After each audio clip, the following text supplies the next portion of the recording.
आज का सवाल बड़ा सीधा और पावरफुल है। अगर आप हाई अचीवर हैं तो फास्टेस्ट पीआर रूट कौन सा है? अमेरिका का EB2 NIW या ऑस्ट्रेलिया का 858 नेशनल इनोवेशन वीजा? और सबसे इम्पोर्टेंट बात, क्या वाकई 4 साल की डिग्री प्लस 2 इयर्स एक्सपीरियंस से आप 858 वीजा ले सकते हैं या ये सिर्फ मार्केट में बेचा जा रहा एक डेंजरस मिथ है? आज मैं आपको ग्राउंड रियलिटी बताऊंगा, बिना मार्केटिंग, बिना शुगर कोटिंग के।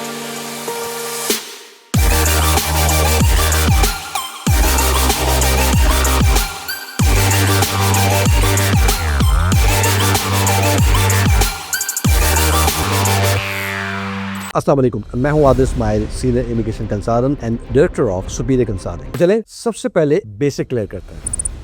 यूएसए का EB2 NIW एक ऐसा पाथवे है जहां आप सेल्फ पटिशन कर सकते हैं, यानी आपको एम्प्लॉयर की जरूरत नहीं होती अगर आप प्रूव कर दें कि आपका काम यूएस के नेशनल इंटरेस्ट में। जबकि दूसरी तरफ ऑस्ट्रेलिया का 858 नेशनल इनोवेशन वीजा, जिसको हम NIV भी कहते हैं, एक डायरेक्ट परमानेंट वीजा है, लेकिन ये इनवाइट बेस्ड है। आप सिंपली अप्लाई नहीं करते, आपको पहले ऑस्ट्रेलियन गवर्नमेंट की तरफ से इनवाइट मिलना होता है। यानी स्टार्टिंग पॉइंट ही दोनों का फंडामेंटली बिल्कुल डिफरेंट है। EB2 NIW पॉसिबल होता है और EB2 NIW ये आपसे पूछता है कि क्या आपका काम यूएस के लिए इंपॉर्टेंट है, क्या आप फ्यूचर में मीनिंगफुल इम्पैक्ट क्रिएट कर सकते हैं। यहाँ फोकस है potential plus national importance. Whereas Australia 858 NIV में पूछा जाता है कि क्या आप डायरेक्टली अपने फील्ड में टॉप टियर में हैं, क्या आपकी रिकॉग्निशन नेशनल या इंटरनेशनल लेवल पर है।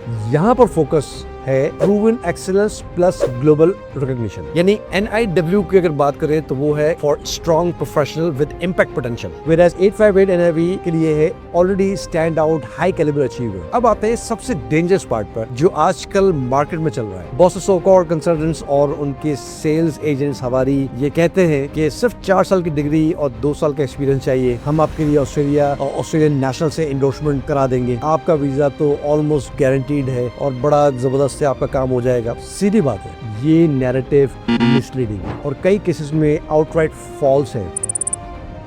858 NIV एक स्किल वीजा नहीं है, ये पॉइंट सिस्टम भी नहीं है, ये डिग्री प्लस एक्सपीरियंस वीजा भी नहीं है और सबसे इंपॉर्टेंट एंडोर्समेंट या नॉमिनेशन कोई फॉर्मेलिटी नहीं है जो कंसल्टेंट्स अरेंज कर दें। ऑस्ट्रेलिया का सिस्टम क्लियरली देखता है क्या आप जेन्युइनली एक्सेप्शनल प्रोफाइल हैं, क्या आपका इम्पैक्ट नेशनल लेवल पर है या नेशनल बेनिफिट क्रिएट कर सकता है। अगर आपका प्रोफाइल बेसलाइन स्किल वर्कर जैसा है तो चाहे कोई भी कंसल्टेंट कुछ भी बोले, आप 8589 के लिए 858 के लिए फिट नहीं है, मौजूद नहीं है। ये हार्श लग सकता है लेकिन यही सच है।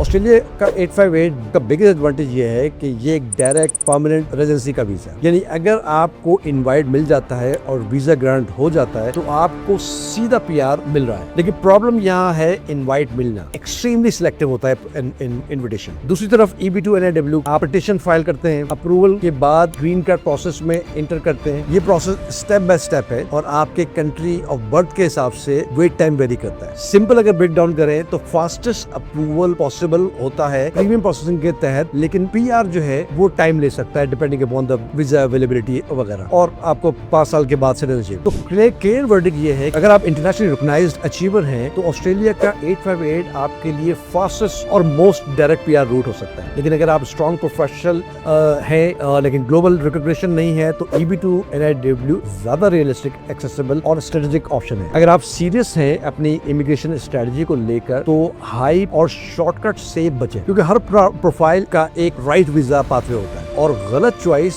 आपके साल वेस्ट कर सकती है। मैं हूं आदिल इस्माइल और मैं हूं सुपीरियर कंसल्टिंग का CEO। अगर आप चाहते हैं कि हम आपका प्रोफाइल ऑनेस्टली एसेस करें तो डॉक्यूमेंट में लिखें एसेस और इस वीडियो को शेयर जरूर करें ताकि मिस इन्फॉर्मेशन से बच सके। अपना बहुत ज्यादा ख्याल रखिएगा। मिलते हैं अगली वीडियो में नए टॉपिक के साथ।